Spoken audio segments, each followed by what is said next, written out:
Oke. Yes. Oke.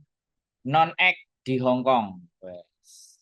Kita hari ini akan membahas non-act di Hong Kong. Mbak Tin Put, selamat pagi Mas Sandro dan Miss Yuli. Selamat malam Mbak Tin Put. Jadi gini, non-act di Hong Kong. Nah, ini kemarin ada banyak cerita ya yang datang ke sini. Ex Taiwan dianggap non-act apa act ya? Kalau ex Taiwannya 3 tahun. Oh, nih kalau dianggap X kalau minimalnya 3 tahun di Thailand. Jadi kemarin ada datang ke rumah ya kan non X. Beberapa kali sih sebenarnya teman-teman yang non X jam kerja masih ojo live sheet Mbak Rose JJ lu. Jam kerjanya kan sampai ya. Saya nanti rekam nanti sampean lihat eh, video yang saya rekam. Saya upload lagi pas yang jadi non X ini luar biasa ya teman-teman. Jadi ada yang 1 tahun, ada yang 6 bulan. Kemarin ada cerita yang non X itu juga atau ex Malaysia katanya atau ex Taiwan 11 bulan di PT, 6 bulan, 7 bulan, 3 bulan. Dan kemarin yang datang ke sini itu X satu non X baru 1 bulan sudah berangkat. Kan keren ini. Nah ini loh teman-teman yang ingin kami bahas juga penting. Jadi non X 1 bulan berangkat ketemu dengan majikan dan majikannya berat badannya besar dan sakit lumpuh ya nggak bisa jalan ya. Nah badannya gede badannya dia kecil turun 4 kilo dia. Nah ini yang diceritakan itu sesuatu yang ibaratnya ngeluh ya. Yang dibicarakan itu kayak tidak menerima, masih belum tahu benar-benar Hong Kong itu kayak gimana. Jadi yang terjadi itu isinya adalah dia itu aku kok kayak gini ya. Mas kalau cuti ganti majikan, ganti agent bisa tunggu bisa di Indo apa ada potongan? Maaf meleset pertanyaannya nggak apa-apa. Ya ada. Kalau sama saya ada. Tapi kalau ada yang gratis ya monggo cari yang gratis. Ganti agent bisa tunggu bisa di Indo. Ganti majikan bisa boleh. Ada. Biayanya ada Mbak. Karena sampean dianggapnya eh, prosesnya oversee apa yang pindah di Hong Kong. Ada sebenarnya di konten saya banyak tentang proses ganti agent nunggu bisa di Indonesia. Oke, kita bahas lagi antara non-X ya. Oh ya, makasih infonya. Jadi non-X ini benar-benar persoalan itu muncul dan banyak terjadi pada non-X. Ya, yang saya pikirkan adalah 1 bulan di PT. Istriku ngomong, bujuku bilang bahwa anak yang memang baru 1 bulan itu di PT itu menurutnya belum mendapatkan apa-apa. Tapi anak ini menurut saya usianya masih 24. Jadi mengingat bahasa itu masih ingat. Tapi untuk belajar inisiatif, untuk belajar memahami karakter, untuk belajar seperti ini keadaannya di Hong Kong itu benar-benar blank. Nah, jadi ada beberapa kami juga memproses anak yang non-X berangkat ke Hong Kong 2 kali di interminate. 2 kali di interminate. Jadi kasus-kasusnya anak-anak yang non-X ini sebenarnya memang hanya mengharapkan gaji aja. Tapi dia tidak benar-benar menyadari bahwa kerja di Hong Kong itu ya sedemikian rupa. Sebegitu ruwetnya, sebegitu mentalnya itu harus benar-benar terjaga. Bahkan kemarin ada yang cerita, ada yang ngomong ke saudaraku di toko Indo, ya kan, dia ngeluh tidurnya jam setengah 2, bangunnya jam 6. Anak non X dan baru 2 bulan, ya. Yaitu semua non X itu seperti itu. bukan semua ya, ya. Tapi perjuangan yang harus dilewati, yang dilalui di kontrak pertama itu seperti itu. Dan teman-teman boleh pikir ya, teman-teman tidak, sekali lagi tidak ngerasa bahwa agensi ataupun PT itu sangat tidak terlalu berpikir bagaimana mental kalian. Yang penting kalian bisa dapat majikan, majikan cocok, ya kalian disetting untuk Kaisyu Jike. Setelah majikan melihat kok kelihatannya Kaisyu Jike-nya menarik, majikan oke, dilalah ternyata berangkat, semuanya kondisi dan keadaan sangat berbeda. Ini aku nggak ngerti ya. Sebenarnya aku juga harus ngomong sama Pak Beni. Pak Beni harus share channel YouTube saya kepada anak-anak yang di PAP. Biar mereka akan tahu kalau punya masalah, seperti apa permasalahannya, bagaimana. Karena proses-proses anak PAP ini kan adalah proses-proses yang mereka mau berangkat. Tapi di PT-PT ya nggak mungkin. PT itu menunjukkan atau memperlihatkan. Dan sedangkan Indonesia untuk dapat nonton YouTube itu kalau nggak ada WiFi jelas nggak kuat. Kayak saya sebenarnya harus naruh di Facebook atau di TikTok untuk agar supaya apa, teman-teman itu bisa menyiapkan dirinya untuk menghadapi Hong Kong. Hong Kong itu tidak bisa hanya dihadapi, halah gampang lah nanti, wis urusan nanti nggak bisa seperti itu guys. Ya, kasus pemukulan, kasus kabur, kasus mentalnya nggak kuat, kasus dia stres, bengong, ya kan. Akhirnya di endingnya mereka itu hanya blongap, blongop. Mbaknya ini yang non ini 1 tahun 7 bulan kemarin. Mbak Tinput, Hongkong keras. Pertama Hongkong waktu itu non paling sore tidur jam 1, bangun jam 5, kadang sampai jam 3. Pernah tidur cuma 2 jam. Alhamdulillah finish. Nah, kalau di Indonesia kalian nggak pernah merasakan sesoro itu ya, pasti nyampe di Hongkong itu jiper, ngeblank. Di Hongkong pasti kalian akan ngerasa bahwa ceger gitu teman.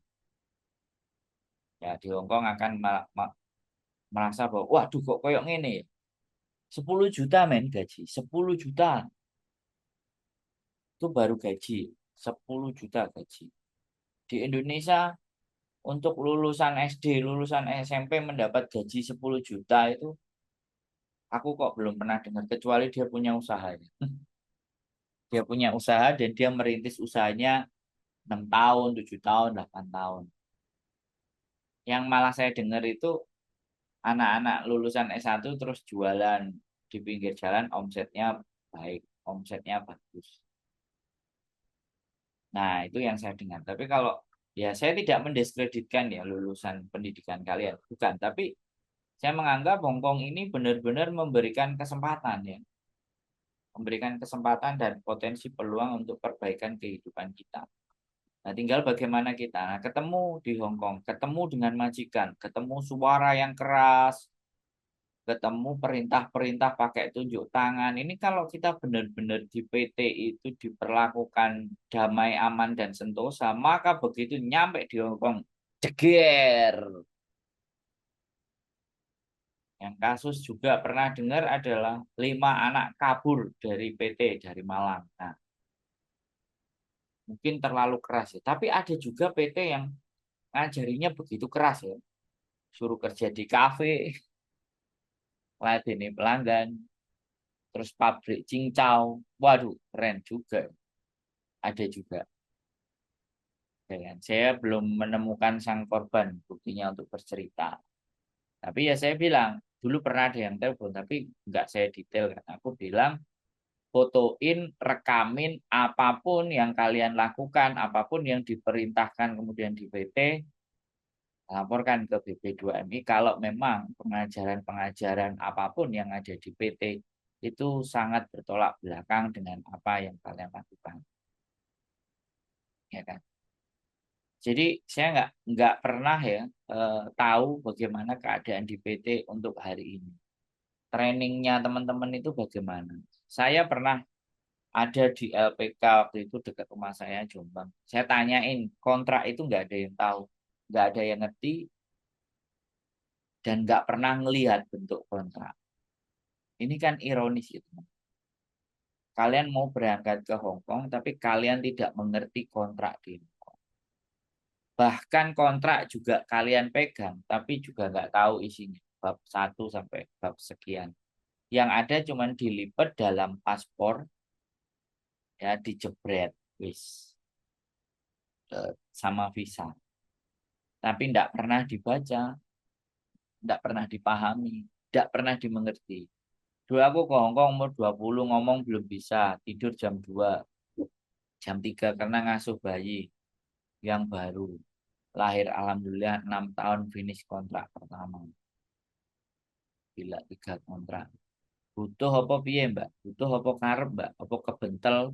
Mbak Iin, apa utangnya akeh? Ciri bojoku ngomongin niat. Nah, makanya yang kayak kayak gini nih loh yang harus diangkat. Tapi ya mbok aku heran. Aku ngejak ngomong teman-teman yang punya pengalaman strong, yang punya pengalaman istimewa itu loh, kok uang ya teman.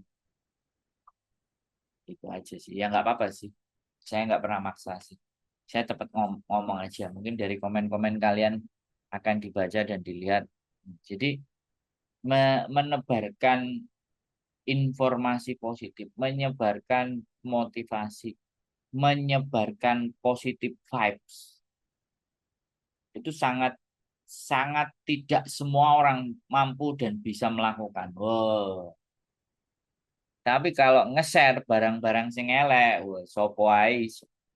Tapi nge-share sesuatu yang memotivasi, nge-share sesuatu yang positif vibes dan berat, apalagi di Hong Kong.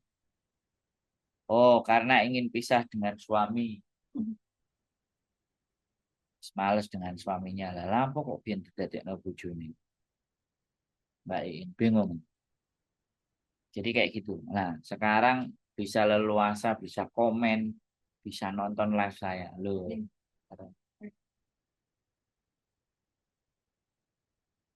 Jadi seperti itu ya teman-teman. Makanya non ini niat bekerja Mas. Nah, jadi ini Mbak Susi niat bekerja. Nah, untuk memunculkan niat itu loh Mbak dengan latar belakang yang sangat berbeda. Teman-teman yang tidak pernah merasa hempasan, teman-teman yang tidak pernah merasa ditekan, teman-teman yang tidak pernah merasa di kondisi yang harus dilakukan serba cepat, kerjaannya serba banyak, bahasanya nggak ngerti ini loh.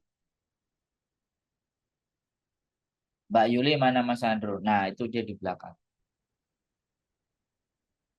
Kalau nanya Mbak Yuli di mana? Videonya harus dimatikan, Mbak.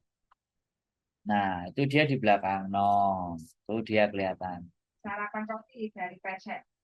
Sarapan roti dari Mbak Pesek. Mbak Pesek, blongor-blongor. Ya, Ya, kongkong. Mbak Pesek jaga kongkong satu katanya. Nah, itu bojo saya ada di belakang. Nah, pupumu guys, Budaya. bukan menggoda. Ini ditonton banyak manusia kok. Mana ada itu lo lihat tenang. Ngeyel. Tidak saya perlihatkan teman-teman. Karena terlihat Buku mulusnya. aurat. Tuh kan kelihatan tuh kan. Yang ngeyel. Ya wis. Nah gitu ya. Butuh duit mas. Karena orang duit duit makanya betah di Hong Kong. Selalu ya. Selalu motivasi terbesar itu adalah duit.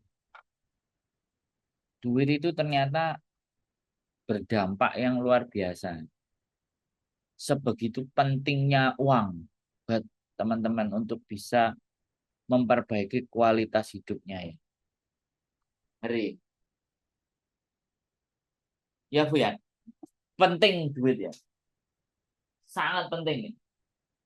Bahaya kalau nggak pegang duit. Hah? Kata bojoku nek gak duwe duit awake kudu. Yang penting semangat dan niat insya Allah bisa menghadapi kerasnya negara beton. Waduh, saya sarapan roti nangis Mbak Yuli. Lulu. Sarapan roti kok nangis kok iso. Gak kuat banget baik ya. Jadi kayak gitu ya teman-teman. Yang memang benar-benar sekali lagi bahwa berita-berita dan informasi yang saya buat itu ternyata nggak banyak nyampe di Indonesia.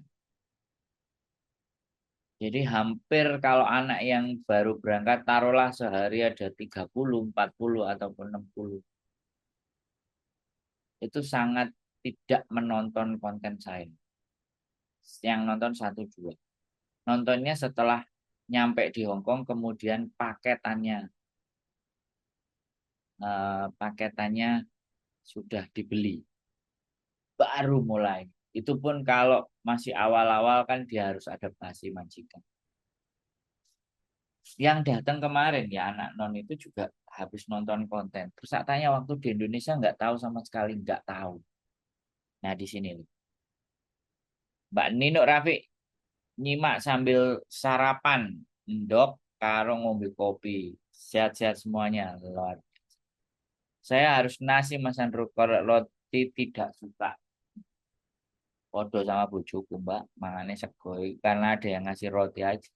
Kalau saya cukup roti sepotong karena memang aku nggak angkat-angkat ya Mbak, nggak muli.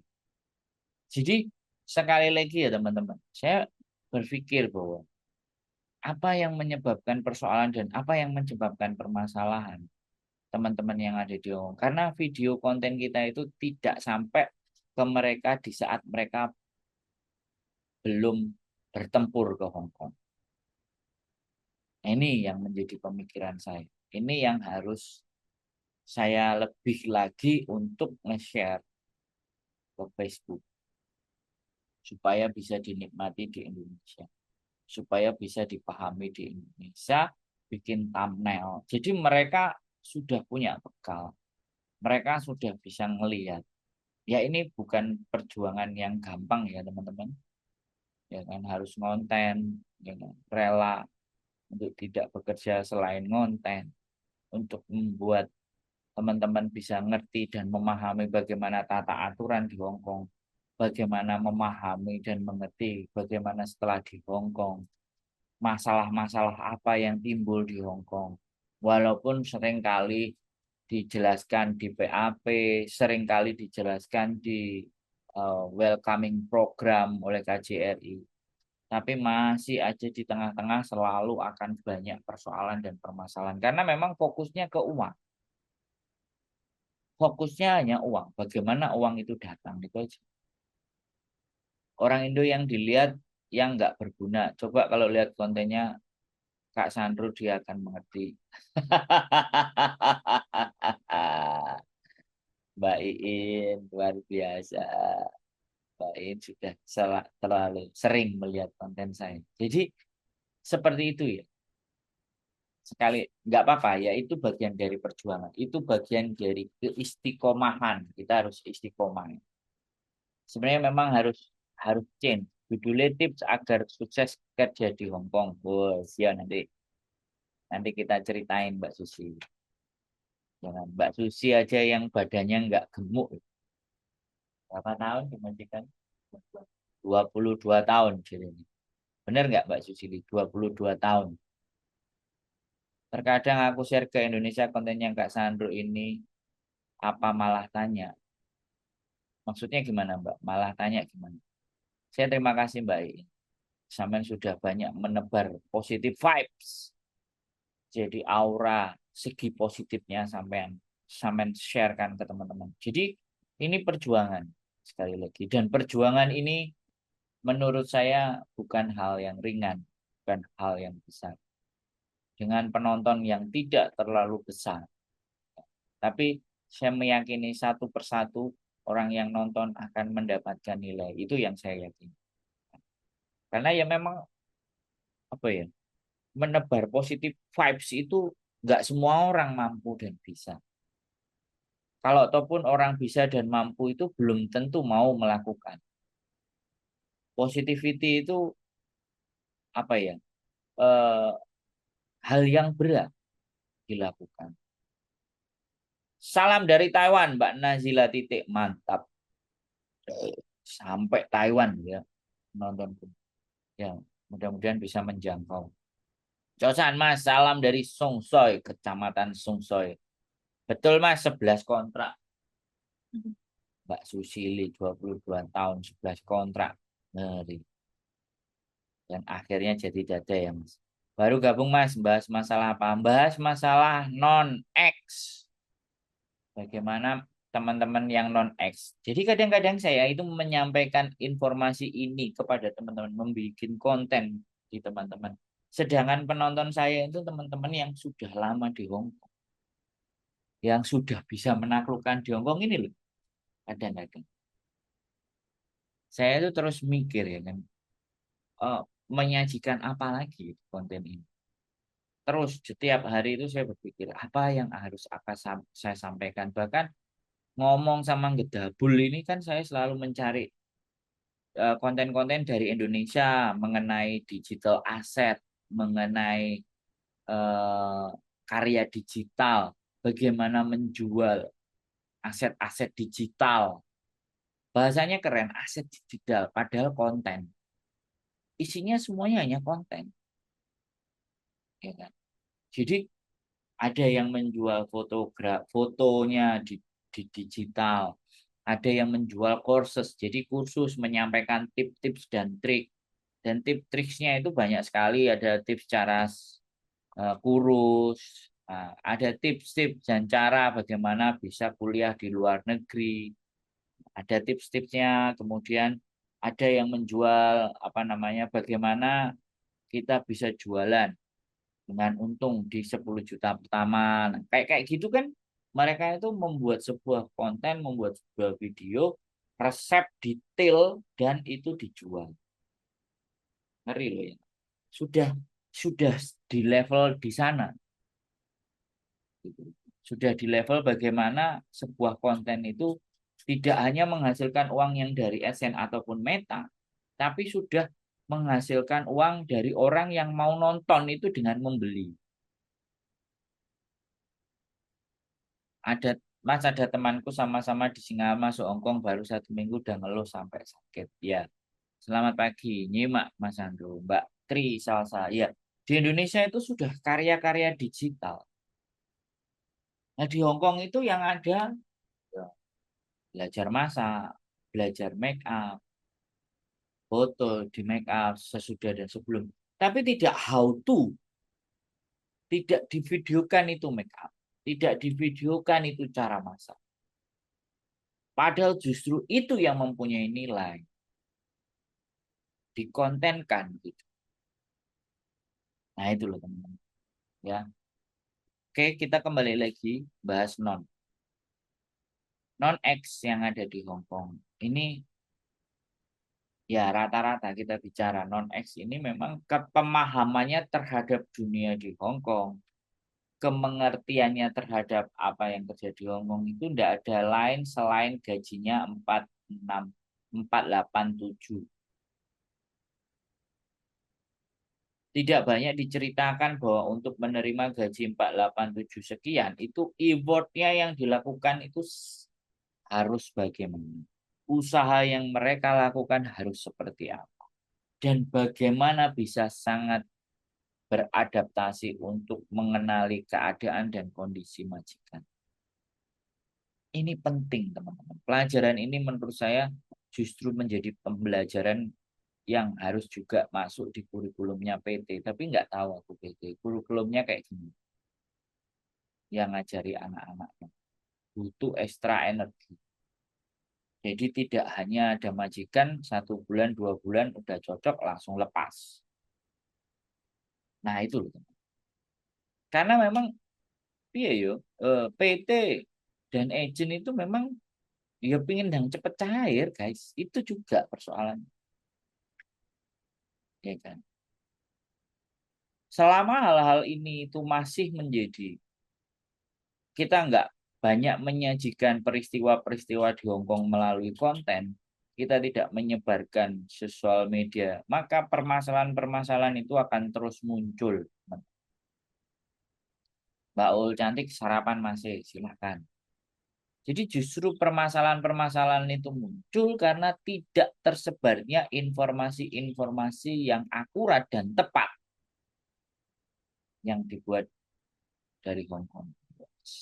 Saya kerja di Taiwan tapi saya suka nonton videonya Mas Andrew. Terima kasih Mbak Nazila Titik. Nanti kapan-kapan kita ngobrol loh Mbak. Boleh.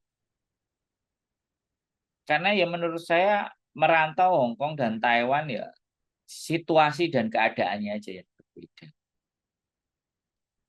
Pekerjaannya yang domestic helper ya oke. Terima kasih loh sampai Taiwan ya. Mudah-mudahan nanti saya bikin konten di kontennya yang ada penontonnya dari Taiwan. Mudah-mudahan lagi di set up seperti itu. Mudah-mudahan saya juga bisa terbang ke Taiwan. Jadi sekali lagi ya teman-teman bahwa informasi-informasi yang tepat dan akurat, informasi-informasi yang memberikan hal-hal yang apa yang akan dihadapi, yang akan terjadi di Hong Kong itu sangat minim ya bisa nyebar sampai ke Indonesia. Yang nyebar itu malah ya video sing ngamuk-ngamuk, cepet nyebar. Video yang membuat teman-teman jadi ikut berpikir bahwa Hong Kong itu kalau saya taklukkan itu kayak gimana ya. Hong Kong itu saya beradaptasinya itu harus kayak gimana ya. Hong Kong itu peraturannya seperti apa ya. Dan yang paling sering bahkan saya ngomong itu paling ada kali kalau wis ping 100 ya, lebih 200 bro. Selalu menyampaikan kepada teman-teman yang mau berangkat, mintalah selalu libur dalam 1 bulan itu 4 kali. Supaya tidak terjadi tekanan-tekanan. Tapi itu gak mempan, selalu akan ada yang cerita. Saya tidak bisa libur, saya bagaimana cerita, saya bagaimana solusinya, karena nggak libur.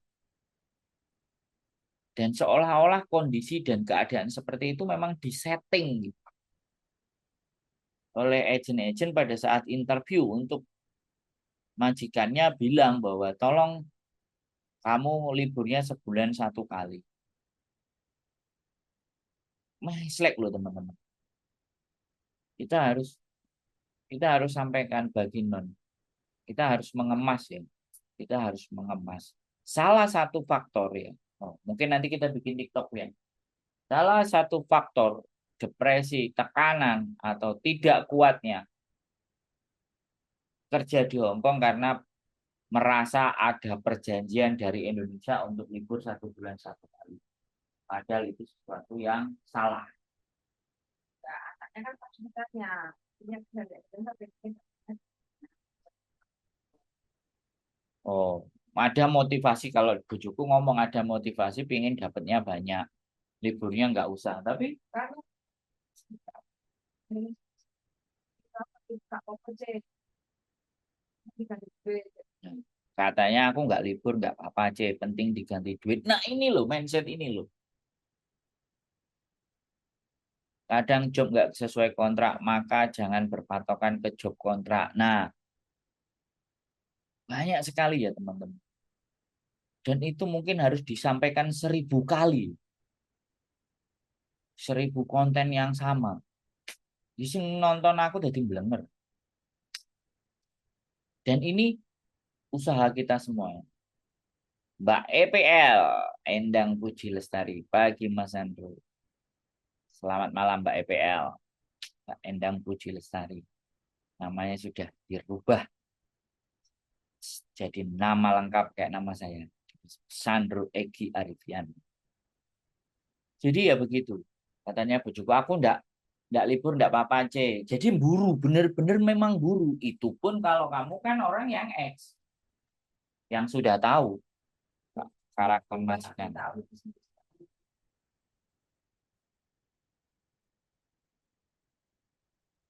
Nah, begitu. baru minta lembur katanya Bu Judy. Ya, jadi teman-teman begitu, tidak sesuai dengan job kontrak. Nah, karena memang begitu loh Mbak.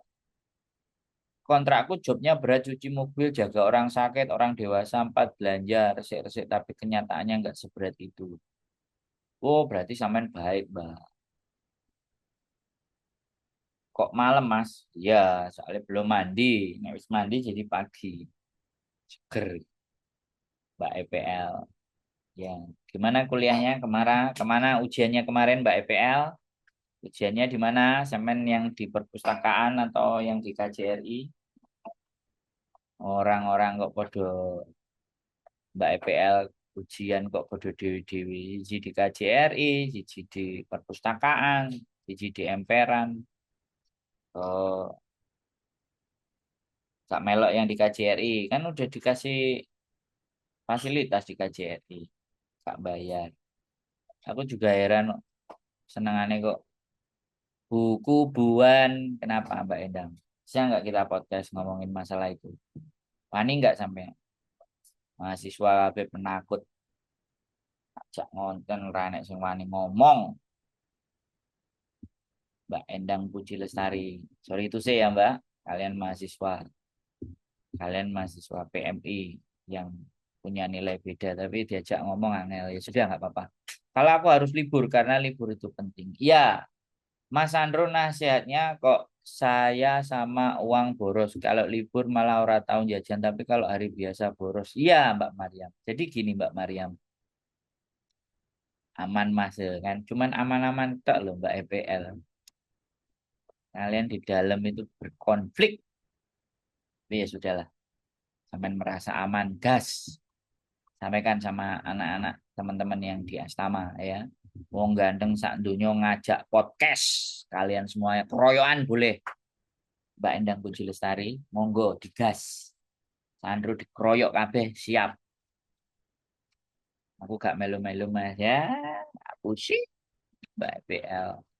Jadi gini, libur dan memang benar di dalam di Hong Kong aja. Hong Kong itu menerapkan 5 hari kerja teman-teman. Jadi sebenarnya hari kerjanya itu tidak 7 tapi 5 hari kerja.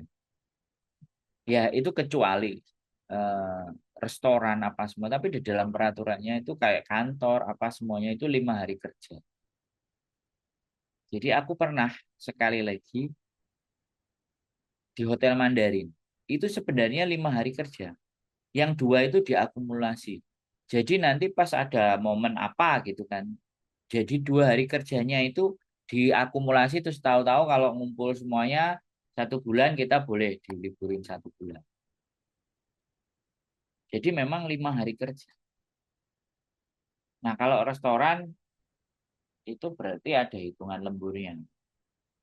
Nek restoran awakmu bosmu ngomong piye biyen biyen. Oh. Lu nggak kalau dulu pas hitungan gaji bulanan? Oh. Kalau aku harus syukur. Jadi ada yang dihitungnya per jam. Jadi gajinya udah mainnya jam-jaman. Kan keren itu. Negara modern kayak Jepang. 1 hari dalam 7 hariku harus keluar mas refresh diri. Aku lebih menikmati kebahagiaan menjadi diri sendiri. Ya, makanya itulah. Pahami dulu karakternya majikan. Bagaimana di lingkungan majikan. Setelah semuanya bisa dipahami dan dimengerti, bisa dikendalikan, maka kalian baru negosiasi untuk tidak libur. Jadi jangan negosiasi ini sampaikan ya. Ya saya berpesan lah sama teman-teman semuanya untuk menginformasikan kepada kalau ada yang bertanya anak baru, keluarganya atau apapun yang kepingin di Hong Kong, usahakan karena ada yang dari Taiwan pindah ke Hong Kong atau dari Singapura pindah ke Hong Kong karena di Hong Kong liburnya seminggu 1 kali. Pertama malah kebalik jobnya jaga nenek satu resek-resek oma tapi kenyataan wih digilir ke anak-anaknya 4 rumah 2 tahun cuma libur 2 kali gajinya underpay. Nah, makanya bagaimana kita men, mensiarkan perjuangan-perjuangan kalian itu di masa lalu. Itu yang paling penting sebenarnya. Podcastnya seharusnya ya memang kalau dikasih duit anak-anak podcast pasti mau. Kalau diongkosi lah minimal, diamplopi. Ya saya menyadari sih. Ya saya belum cukup angkanya. Mudah-mudahan nanti dimudahkan angkanya untuk bisa pajak podcast dan minimalnya ngasih sangu lah. Iya, Dia masih belum siap. ya bukan jirene bojoku. Anak-anak itu ndak mata duit. Semuanya ini ndak mata duit. Tapi ndak siap di depan kamera lah. Terus piye nek cerita? Ya kan? Padahal cerita mereka itu bagus gitu. Menurut saya. Cerita mereka itu keren. Perjuangan mereka itu the best. Tetapi ketika nggak ditampakkan wajahnya, sorry itu saya ya teman-teman. Aku terus dianggap ngowos gitu. Yang sudah terjadi itu kan ngowos. Tapi kalau kelihatan mukanya, menjelaskannya dengan ekspresi muka yang bagus, yang tepat, yang enak, itu pasti. Kayak kemarin Mbak Uul cantik, kalau di YouTube Mbak Cahaya Cinta. Aku kapan-kapan tak datang lagi Mas, tak bawakan tepung Garut, mau ngobrol apapun boleh. Mbak Uul cantik ini malah. Oke, ini wis percaya dirinya terbentuk. Dan ngomong di depan kamera itu kan saya tanyain teman-teman. Nah itu loh kepercayaan diri yang enggak, yang apa ya, yang tidak cukup. Teman-teman kurang percaya diri dan dalam menebarkan hal yang baik. Padahal kalian itu menebarkan hal yang baik. Saya pastikan cerita-cerita kebaikan kalian, cerita-cerita perjuangan kalian, cerita-cerita epic, heroik. Waduh, cerita-cerita kalian yang menggambarkan majikan yang begitu wow. Dan itu pun sebenarnya kalau kita kemas dalam bahasa Kantonis juga keren aslinya. Sayangnya aku gak iso bahasa Kantonis. Jadi itu akan memberikan dampak loh, teman-teman. Asli. Bikin konten pakai bahasa Kantonis, kalian menceritakan bobo kayak gimana, singsang kayak gimana, dadai kayak gimana. Benar Mbak Yuli, kita tidak mata duitan Mas. Lah yuk terus piye?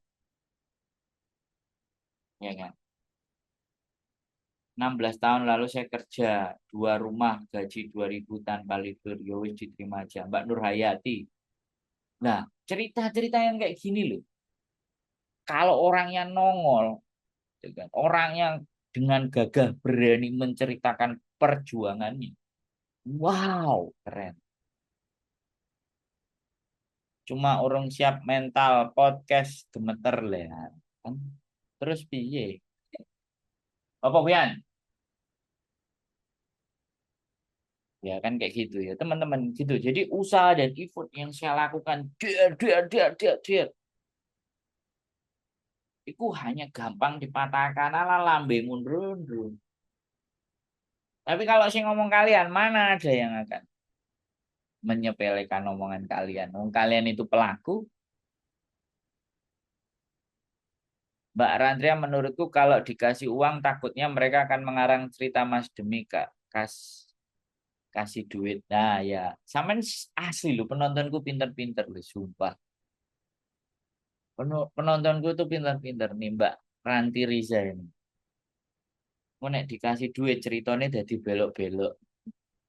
Wow, winter sampean, Mbak. Makanya itu kadang-kadang. Tapi piye carane gitu loh. Ngejak kalian untuk ayo kita suarakan, ayo kita omongkan perjuangan kita waktu non.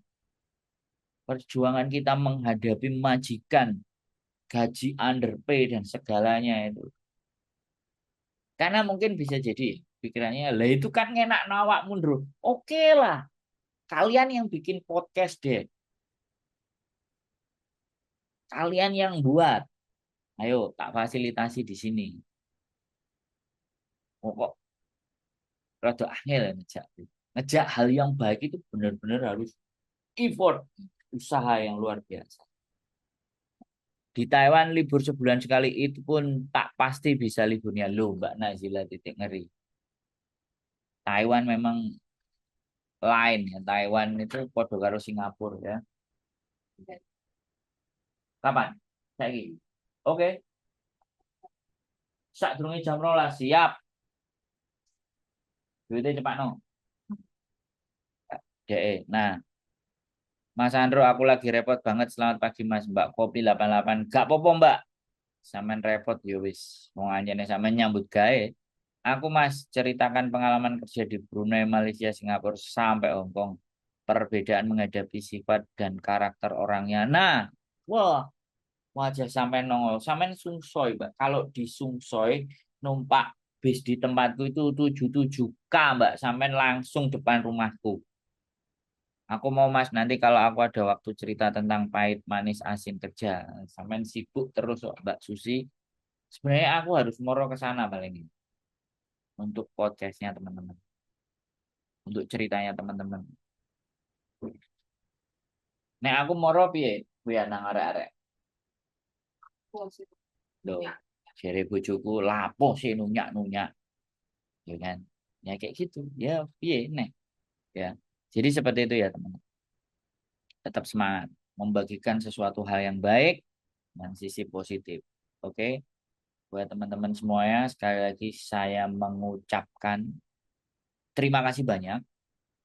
Tetap kita harus, aku udah 2 kali nelpon Mas kalian kemarin rencana cari majikan, ya. Oke. Sekali lagi saya sangat berterima kasih kepada kalian semuanya yang selalu mantengin konten saya, video saya, dan tidak capek-capeknya. Saya juga dikasih masukan apa yang mau dibahas. Saya itu terus nyari bahan-bahan untuk terus digali. Tadi udah dilitan Mbak Ilirnya kok pengen telat. Oke. Jadi seperti itu. Oke. Sekali lagi saya sangat berterima kasih kepada kalian-kalian yang selalu punya positive vibes, keinginan positif untuk terus membagi pengetahuan dan semangat. Keep stay tune my YouTube channel and see you next video.